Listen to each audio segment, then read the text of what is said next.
Yo les gars, ça fait longtemps. Aujourd'hui, on se retrouve pour la fameuse série The White Lotus qui a tout raflé l'an dernier. J'avais commencé à regarder la série parce que Succession me manquait tellement. J'avais tellement besoin de voir des gens riches, des blancs riches et leurs faux problèmes. Je me suis dit, non, il faut que je me trouve une série en fait. Il faut que je me trouve une série. The White Lotus est dans ma liste depuis. Mais j'étais pas encore dans le mood. J'étais pas encore dans le mood. Mais là, franchement, c'est tombé pile au bon moment. La série m'a permis de patienter en attendant la famille Roy en fait. C'était un bon tremplin pour me faire rire. Déjà, avant toute chose, je tenais juste à dire que la série était magnifique. Les plans sont magnifiques. La musique aussi, j'adore. Les acteurs tous aussi géniaux que les uns que les autres. Par contre, la saison 1, un gros big up à Lani. Cette go, elle était enceinte. Elle a accueilli les clients avec son petit aloha. Force à elle en fait. La meuf, elle a accouché, elle servait les clients. Franchement, force à elle. J'espère qu'ils l'ont pas viré à la fin. Faut savoir que quand j'ai commencé la série, je ne savais pas de quoi elle parlait. Juste que je savais que c'était juste des blancs riches, c'est tout, tu vois. Donc quand ils sont arrivés dans le bateau, je me suis dit de quoi ça va parler. Puis après, d'un coup, on passe directement sur le personnel de l'hôtel qui servait des riches. Des riches excessivement riches. Avec leurs caprices, leurs excès et tout, tu vois. Et finalement, ben, j'étais grave surprise. J'ai grave kiffé le fait qu'on soit à chaque fois focus sur des couples ou enfin couple, famille, bref et que chacun avait leurs problèmes, qui partent avec un problème de départ et au final, soit il est résolu leur problème de départ à la fin, ou soit ben, encore plus empiré, genre. Vous savez que c'est qu'au début de la saison 2 que genre j'ai capté qu'il y avait un meurtre, et qu'il fallait résoudre le meurtre à chaque fois. Enfin résoudre, deviner qui était décédé. J'ai même pas capté, c'est vraiment la saison 2, vu que j'avais enchaîné, j'ai compris ça, j'ai compris le concept après, tu vois. Donc ce concept-là est génial. Faire famille par famille. Bon, la famille de Kat, là, avec la pote de la fille, franchement, tous des cinglés. Tous des cinglés. La pote de la gamine, là, elle m'a rendu ouf. Vraiment que son karma. Et en plus, ça m'a foutu. Là, je suis en train de- Là, je passe directement à la suite, tu vois. Je passe directement à la fin. Mais en fait, la pote m'a rendu ouf. En fait, j'ai tellement eu ça, mais en fait, meuf, là. Le mec, il est parti en prison. Il se fait arrêter, c'est à cause de toi. Et tu même pas ta bouche. Parce que je pense que si elle leur reverse sa bouche, ils auraient pas porté plainte. En vrai de vrai, ils auraient pas porté plainte. Ce serait terminé là. Genre, mais pourquoi t'as fait ça? Ils auraient pété un plomb sur la gamine. Et puis c'est tout. Une fois rentrée à New York ou je ne sais pas d'où, ils auraient juste dit à sa fille de couper les ponts avec la petite, tu vois. Mais non, elle a gardé ça. Et elle a gâché la vie du psy, tu vois. Elle a gâché la vie du psy. Elle voulait tellement le sauver. Elle a gâché la vie. Ça m'a tellement foutu la haine. J'avais trop le seum contre elle. Je me suis dit, mais autant Olivia, sa pote là, elle était insupportable, elle était vraiment enfant pour gâter la manière comment elle parlait à sa mère, à son frère, vraiment elle était odieuse. Même tous les deux ressemblent, franchement odieuse. Mais là, ce qu'elle a fait, je dois vivre avec. Franchement, c'était. Ça m'a dégoûté. Mais au moins, écoute, ça a permis à un couple de se retrouver et de s'aimer plus que jamais. Et qu'une famille soit unie comme ça, tu vois. À quel prix, je sais pas, mais voilà.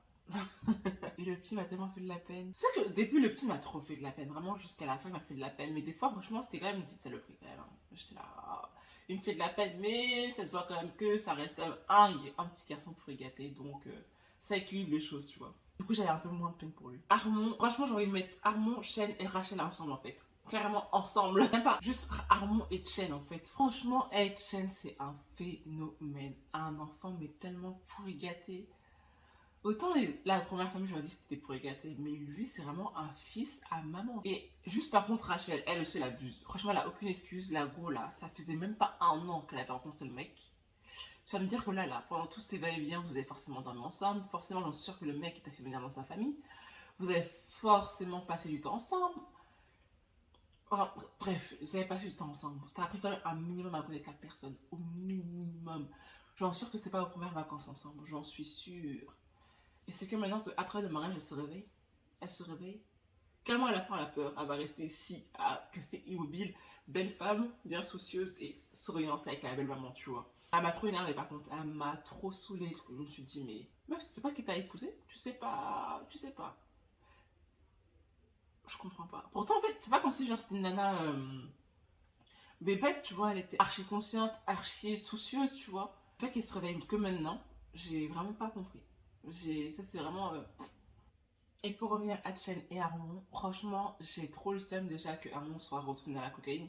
Déjà aussi facilement, déjà vraiment, c'est la cocaïne ou l'alcool? Enfin bref, il était alcoolique, donc l'alcool déjà, et après bon, la drogue qui a suivi. J'ai trop le seum contre lui. Je me suis dit, mais si faible comme ça, si faible, qu'est-ce qui se passe? Et avoir Chen, vraiment ce personnage, vraiment calamiteux, vraiment insupportable. Je crois que j'ai kiffé. Franchement, j'ai kiffé. Belinda et Tania. Tania, c'est une ouf. Tania, c'est une ouf. J'allais vous spoiler la saison 2, mais je ne peux pas. Bref. Belinda m'a trop fait de la peine, vraiment avec son projet et tout, j'ai cru, parce qu'on a parlé au téléphone avec son fils et tout, vraiment elle était adorable. Même si bon, elle a vraiment fait de la peine, mais je me suis dit meuf, t'as profité un petit peu là. Vraiment vers la fin, moi après c'est normal, c'est un projet, on va en parler vraiment concrètement, tu vois, parce que Tania était vraiment à l'ouest. Après c'est sa personnalité, genre c'est vraiment elle. Donc je suis vraiment dégoûtée quand même à la fin. Elle a rencontré le mec là, son mari. Enfin, surtout franchement la saison 2 quand elle a fait un rappel à Belinda, je me suis dit mais elle se fout de ma gueule. Vraiment le pic gratuit à Belinda. Genre, je me suis dit, mais ta vie est totalement différente. Si, bref, là, c'est un sujet. Tania, franchement, il y a tellement de choses à dire sur elle. Tellement de choses à dire. Et cette actrice, juste avant, j'avais regardé Joe Washer. Quand j'ai vu Joe Washer, c'est une vraie pétasse. Elle est là, genre, avec son caractère et tout, vraiment. Une nana, rien à voir avec. Dans The White Lotus, en fait, toute bolos. J'avais tellement envie de la cogner. J'ai dit, madame, réveillez-vous. Franchement, son jeu d'acteur. Le personnage vraiment était fait pour elle. Le personnage était fait pour elle. On a écrit la série pour elle, carrément. Je ne savais même pas quoi dire sur Tania sur la saison 1. Tellement que sur la saison 2, elle a surpassé la saison 1. En parlant de la saison 2, franchement, la saison 2, elle était vraiment cool. Je sais qu'il y en a qui ont préféré largement la saison 2 qu'à la saison 1, puisqu'il l'a trouvée beaucoup plus lente, beaucoup plus calme et tout. Il y a beaucoup de personnes qui n'ont pas du tout accroché avec The White Lotus. Mais franchement, si vous êtes là, vous regardez la série, on est des Warriors, parce que vraiment la série elle est magnifique. Même pas des Warriors, juste tu te laisses emporter par la série en fait, il n'y a rien à dire. La série elle est trop bien. Franchement, je suis désolée, mais tous des cinglés. Et par contre, dans la saison 2, on est pas moins sur le personnel. J'aurais voulu par exemple, on voit la chef de l'hôtel, certes, vraiment son histoire et tout, vraiment elle a fait de la peine. Mais vers la fin, comment elle s'épanouit et tout, j'ai grave kiffé en vrai. En vrai de vrai, j'ai grave kiffé son évolution. Bon, même si vers la fin, vraiment, elle a fait vraiment sa bolosse, ça y est. C'est vraiment les. Franchement, genre juste un petit peu de hop, tu ouvres tes jambes, ça y est. On s'y perd, on s'y perd. Mais même moi, je me suis perdue là, ce que je raconte. Par exemple, j'aurais voulu avoir avec le personnel l'histoire de la jeune fille sur qui elle avait eu un crush en fait. Sur qui elle a eu un gros crush. J'aurais grave aimé avoir sa version d'histoire. Elle avec son mari en train de discuter, avec son fiancé même. En train de discuter, ouais, je trouve pas que la chef elle a un crush sur moi, etc. Ouais, vas-y, appuie dessus, essaie de la charmer pour avoir une promotion et des trucs comme ça. J'aurais kiffé en fait avoir son point de vue. Parce que je pense qu'elle était juste gentille. Je pense que vraiment elle était juste gentille au début. Et peut-être à la fin, elle a peut-être joué un peu de ça, tu vois. Peut-être, je suis pas trop sûre. Je suis juste un peu triste que pour Valentine, que en fait, elle avait tellement la haine contre les hommes. Ça faisait trop la femme frustrée. Et d'un coup, ça y est, bam bam, on est trop heureuse, tu vois. Et ça y est, elle s'oublie carrément. Franchement, à la fois, elle s'est trop oubliée avec la gamine. Hein. Bah, l'escorte, non, elle s'est trop oubliée, la dame. Mais enfin, bref, parlons de la famille Tigrasio. Franchement, ils m'ont trop fait de la. Franchement, le papy, franchement, j'ai trop kiffé. En vrai, attendez. Attendez. Les trois générations ensemble, là, j'ai grave kiffé. La perception des trois. Surtout, je crois que c'était au tout début, le premier ou le deuxième épisode, où ils sont tous à table et t'as le papy qui est genre archi macho, il aime la femme, il aime le plaisir, etc. Le daron qui fait oh, c'est bon, genre on peut plus rien dire, des trucs comme ça, tu vois. Et le dernier qu'il a, mais en fait c'est pas comme ça se passe et tout. Enfin, genre hyper woke, comme on appellerait aujourd'hui, tu vois. Juste respectueux de la femme, tout simplement. Et j'ai grave kiffé. Vraiment les trois générations ensemble, j'ai trop kiffé. Par contre, le daron, enfin oui, le daron, Dominique là, celui du milieu, il m'a trop saoulé. Il m'a trop saoulé, se faisant passer pour la victime tout au long. En fait, j'avais tellement envie de dire. En fait, je pensais vraiment qu'il allait lui dire pour son fils. D'un côté, j'avais tellement envie qu'il lui dise que, en fait, mec, t'as rien couché avec une meuf avec qui j'ai couché et clairement, c'est une putain d'escorte. Genre, j'ai couché avec elle, j'ai couché avec elle. D'un côté, j'avais tellement envie qu'il lui dise. Mais de l'autre côté, ça aurait tellement brisé le cœur de son fils. Il aurait haï son père jusqu'à la fin de sa vie. Clairement. Donc, d'un côté, c'était. C'est qui tout doux, mais d'un côté, il a bien fait pas lui dire. Mais même si j'avais tellement le seum contre lui. Vraiment tellement le seum. Tout au long, le mec, il sait pourquoi sa femme a divorce. Il sait parce que le monsieur trompe et tu vas encore chercher. Vraiment, il a un problème. Genre, vraiment, il a un problème avec son zizi. Et même si oui, mais c'est naturel et tout. Non, non, il n'y a pas. Y a pas. C'est toi qui décide que c'est naturel. Non, c'est vous qui avez décidé. C'est vous qui avez décidé que c'est naturel. Mais non, arrêtez vos bêtises. Vous pouvez vous contenir. Vous pouvez largement vous contenir. Mais pour le papy, franchement, je suis un peu dégoûtée parce que j'aurais trop voulu qu'en fait, qu'il puisse parler avec les mamies en fait. Avec la soeur de sa mère. J'aurais trop adoré. Ça aurait été vraiment une belle scène. Et vraiment jusqu'à la fin d'ailleurs, c'est triste parce que bah, là, à ce moment-là, il aurait voulu savoir sa femme auprès de lui. C'est vraiment touchant. C'est vraiment trop touchant. Jusqu'à la fin, quand il te sort, oui, peu importe les bêtises faites, ta mère aurait été là pour moi, tu vois. Vraiment, il aimait vraiment, vraiment sa femme. Ça m'a vraiment touché. Bon, même s'il a lui aussi trompé sa femme aussi, lui aussi trompé sa femme, mais ça m'a vraiment, vraiment touché. Et puis, il y a le fils. L'imbécile de service. Vraiment l'imbécile de service, quoi. Enfin, non, en fait, il est trop gentil. Il est trop gentil. Il est trop, trop, trop, trop gentil. C'est un amour, un amour. Vraiment trop. Genre, j'appuie vraiment sur le fait qu'il était trop, vraiment trop gentil, que c'est vraiment un amour, quoi. Déjà, bon, j'avoue, Portia, franchement, ça a vraiment été une connasse. Genre, Portia, elle abuse de ouf. Elle a grave abusé. Ça y est, elle a vu un mec un peu musclé. Enfin, vraiment, tout le mec, genre, vraiment, enfin, ça qui m'a énervé, vraiment le mec toxique à donf, tu vois. Je me suis dit, ah, quand j'ai vu la scène, je me suis dit, mais pourquoi les filles, on est comme ça?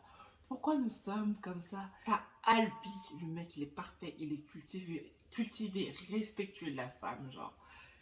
Il a tout, vraiment, il a vraiment tout. Genre, peut-être qu'il a fait un corps sec, mais il a vraiment tout, genre tout pour une relation stable, genre pas toxique. Mais non, madame, elle va aller voir qui? Elle va aller voir Jack, l'homme bien toxique, l'homme bien fort, l'homme bête. Bien, tout est, je veux que boire, m'amuser et rien d'autre dans la vie, je n'ai pas de but. Franchement, merci. Vraiment, heureusement que le karma existe. Heureusement que le karma existe. Heureusement. Merci beaucoup. Merci, parce que vraiment, bien fait. Bon, pas bien fait pour Tania, parce que Tania, notre go, j'en suis sûre que vous regardez la série, vous aussi, vous avez kiffé Tania, vraiment, à la fin. Vraiment, elle était insupportable. J'avoue, non, attendez, je rectifie. Tania était insupportable, vraiment, surtout avec Portia. Elle était trop insupportable de la mort qui tue. Mais à la fin, franchement, elle a géré de ouf. Même si elle était dans la panique, elle a géré de ouf. Bon, elle a géré bêtement. Vraiment un petit. Elle a géré bêtement.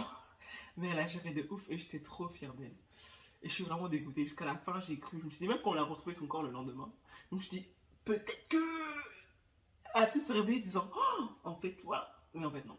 Je suis trop triste. Trop triste. Tout ça pour qu'au final, j'ai trop le seum. Parce que finalement, son mari, vu qu'elle sait même pas en fait, parce que en fait, je viens de réaliser, enfin non, je viens pas de réaliser, mais en vous parlant là, je viens de me remémorer qu'en fait, Portia ne sait même pas que c'est Tania qui est décédée, elle ne le sait même pas.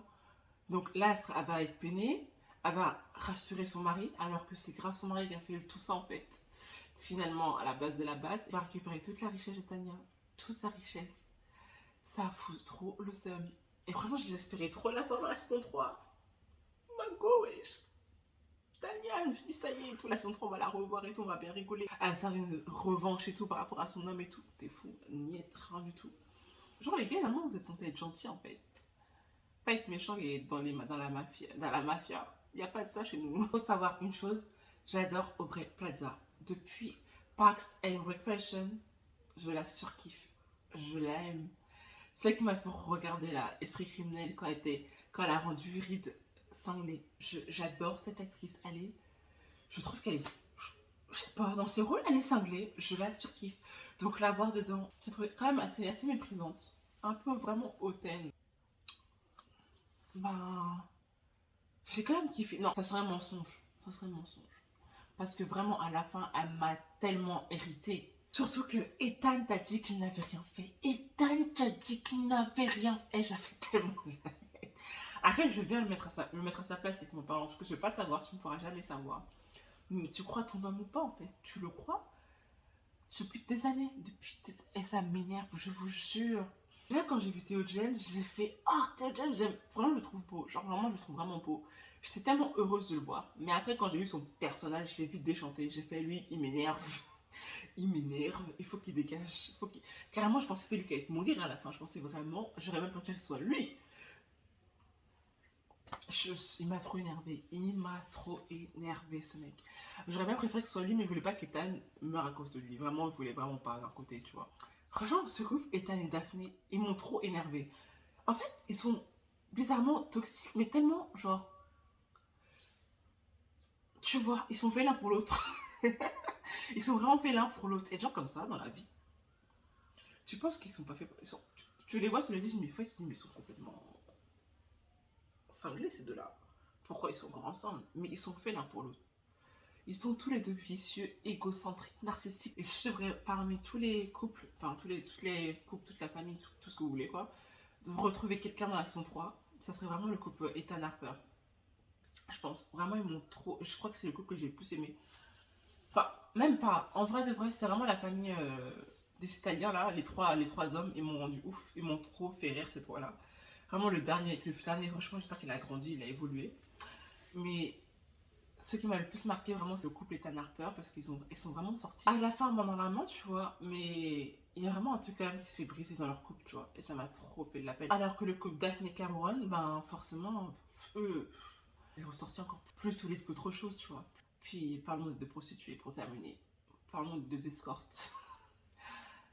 Euh, J'ai encore une autre question. Lucia, à la fin, là, le mec, finalement, c'était son mec et elle faisait semblant. Parce que ça, c'est vraiment une vraie question parce que j'ai pas compris en fait. Je me suis dit, mais c'est son mec, c'est pas son mec. Qui est-il? Je savais que c'était pas son escorte, enfin son escorte, son mec. Qui c'était pour elle? Vraiment, j'ai pas compris. Enfin bref. Elles m'ont trop énervée jusqu'à la fin. Même l'autre qui a eu son boulot, vraiment, on se sent la chef de l'hôtel, d'une manière ou d'une autre. Genre, elle a eu son boulot, quoi. Et j'ai vraiment pas apprécié comment elle a dégagé le pianiste, même si le pianiste vraiment était vraiment un peu répugnant, je trouve, finalement. Même si on a eu de la peine un peu quand même pour lui, comme elle a rejeté le pianiste, la chef, d'un côté, elle a quand même fait une gamine et qui ses jambes pour, si j'ai des contacts avec mes contacts, faut ouvrir les jambes en fait. Et ça, en fait, ça me fait vraiment beaucoup moins de peine par rapport à son accident et le fait qu'il ait plus son job. J'espère vraiment que Alpi sera marqué, il aura appris des, pas appris des femmes, mais appris des escortes. Parce que vraiment, il faut vraiment qu'il se réveille. Bon, même si on pourrait croire que tu peux être le sauveur, la sauveuse, etc. Tu vois, genre le bad boy, tu vas être la meuf qui va sauver le mec de tout ça, de son ghetto et tout, ou inversement, tu vois. Elle est escorte, mais c'est comme ça qu'elle fait pour survivre, etc. J'espère qu'il aura appris. J'espère qu'il aura appris jusqu'à la fin. Franchement, elle avait aucune pitié parce que je me suis dit, jusqu'à la fin, quand même, elle a un petit truc avec lui, tu vois. Mais en fait, je pense qu'elle a eu un petit truc avec lui. Mais elle savait que c'était pas possible, tu vois. Elle savait qu'elle lui faisait trop de mal, elle lui fera trop de mal. Elle le savait. Donc, c'est pour ça qu'elle est partie comme une voleuse. Donc voilà, franchement, j'ai beaucoup parlé là. J'ai beaucoup parlé. En même temps, c'était 2 saisons, c'est pour ça. J'espère que j'ai oublié personne. Enfin, demandé des personnes intéressantes. Saison 3, j'espère qu'ils vont la faire à Paris. J'aurais trop kiffé qu'ils la fassent. Bon, généralement, c'est au bord de la mer. Donc, peut-être dans le sud de la France. J'aurais trop aimé dans le sud de la France, tu vois. Donc, j'ai hâte de voir comment c'est filmé. Le paysage, t'as du semblé, c'est d'être avec eux en fait. D'être avec eux et de profiter et de siroter avec eux et voir qui va mourir à la fin, quoi. Être dans la série, juste regarder et observer encore mieux. Être dans la chaleur, parce qu'en France, là, il fait trop froid. Les gars, il fait trop froid ici. Enfin bref, du coup, vas-y, je vous laisse. Je vous dis à la prochaine. Vous me direz ce que vous en pensez de la série. Et ciao.